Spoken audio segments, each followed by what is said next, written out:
தக்கான கழகம். இந்த தக்காணம் அப்படின்னு சொல்லும்போதே இந்த பூனா அப்படிங்கிறத ஞாபகம் வச்சுக்கோங்க. இந்த 1875 தக்கான கழகம் நடந்திருக்குது.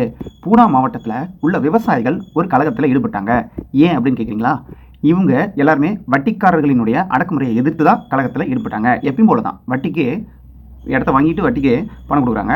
திரும்ப கட்டலங்கிறதுனால இடத்த அபகரிக்கிறான் அந்த வட்டிக்காரன். இவ்வளோ தான் நடக்குது.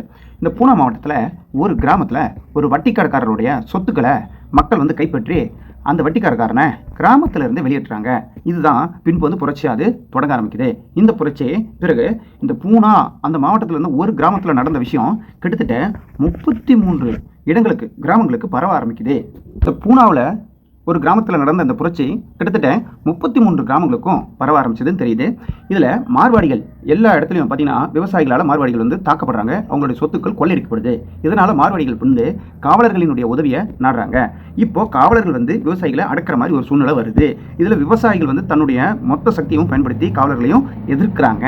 கடைசியாக இந்த போராட்டம் பார்த்தீங்கன்னா தக்கான போராட்டம் இராணுவம் வரவழைக்கப்பட்டு இந்த புரட்சி வந்து கட்டுப்படுத்தப்பட்டதுன்னு சொல்லி சொல்லப்படுது.